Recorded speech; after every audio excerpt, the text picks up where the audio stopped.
आइए मित्रों, हमारे YouTube चैनल स्वाध्याय में आपका हार्दिक स्वागत, अभिनंदन। आज हम आपके लिए लेकर आए हैं अमूल्य वचन इस शीर्षक से प्रेरणादायक ज्ञानवर्धक चर्चा। अगर आपने हमारे चैनल को लाइक और सब्सक्राइब नहीं किया है तो आपसे निवेदन है, कृपया चैनल को लाइक और सब्सक्राइब अवश्य करें। सत्संग की बातें रोज सुनने से जो असर होता है वह 5 मिनट के कुसंग से चला जाता है,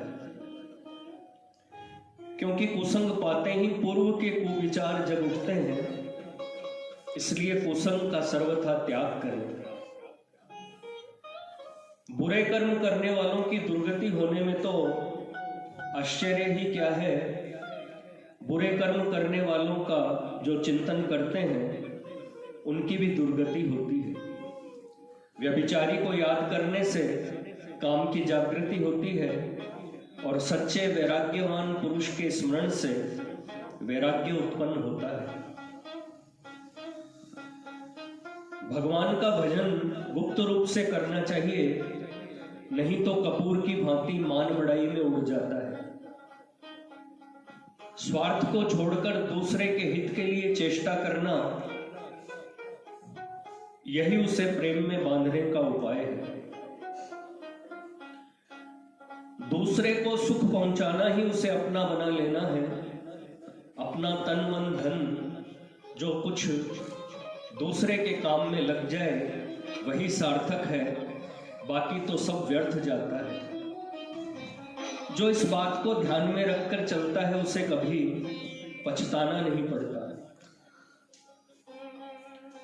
भगवान को बुलाना हो तो अनन्य प्रेम करना चाहिए। प्यारे मनमोहन की माधुरी मूर्ति को मन से कभी न भुलावे। आर्त भाव से भगवान के लिए रोवे।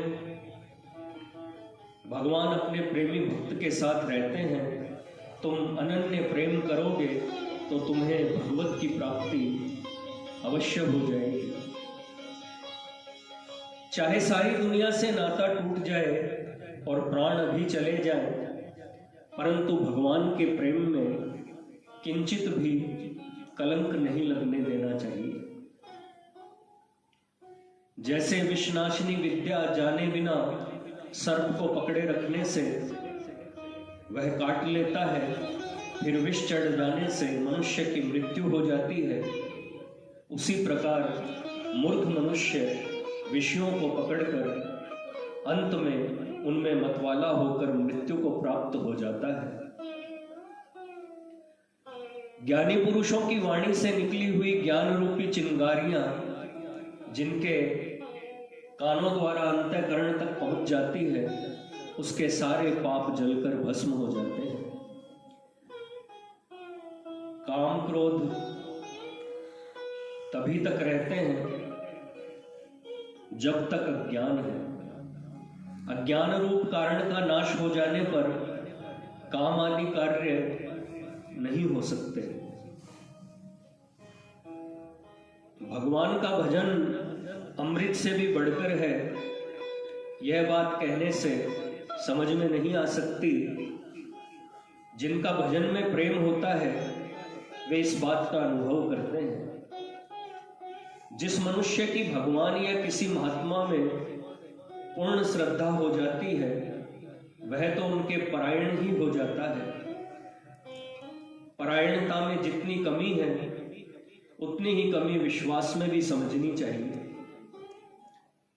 महापुरुषों द्वारा किए गए उत्तम बर्ताव को भगवान का बर्ताव ही समझना चाहिए, क्योंकि महापुरुष के अंदर से भगवान ही सब कुछ करते कराते हैं। एक श्री सच्चिदानंद घन परमात्मा ही सब जगह परिपूर्ण है। जैसे समुद्र सब ओर से जल से व्याप्त है, इसी प्रकार यह संसार परमात्मा से व्याप्त है।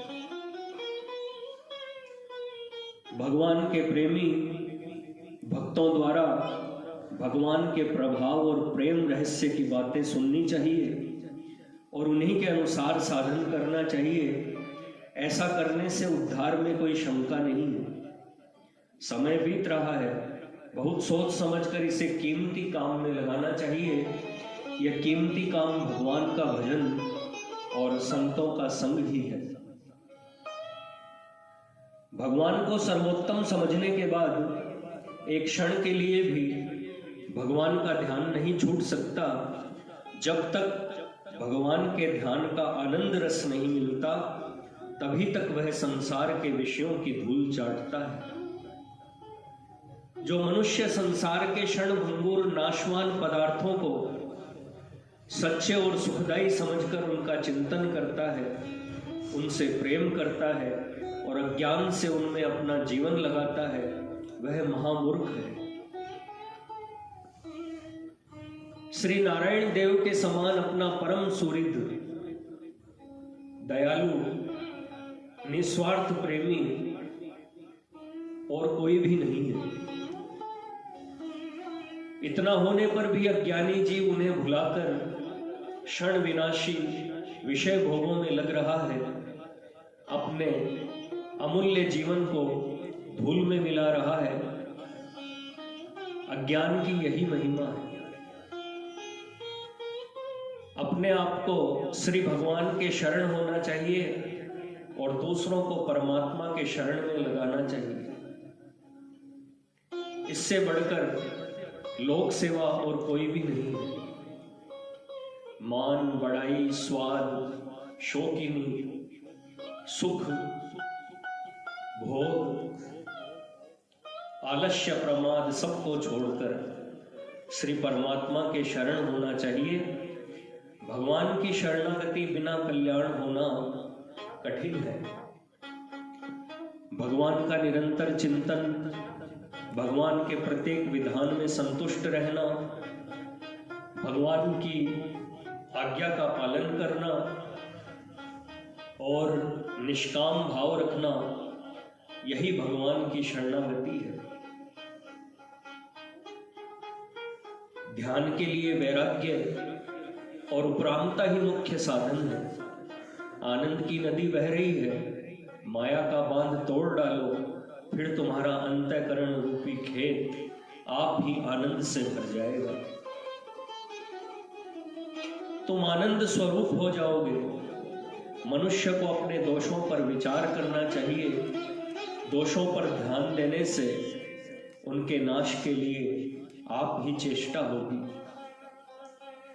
जहां मन जाए, यहां या तो परमेश्वर का चिंतन करना चाहिए या उसे वहां से हटाकर पुनः जोर से भगवान में लगाना चाहिए। नाम जप करते रहने से मन लगाने में बहुत सहायता मिलती है। मित्रों, यह थी अमूल्य वचन इस शीर्षक पर एक प्रेरणादायक, ज्ञानवर्धक ज्ञान चर्चा, अमूल्य वचन। अगर आपको हमारा चैनल पसंद आए तो इसे लाइक और सब्सक्राइब अवश्य करें। धन्यवाद।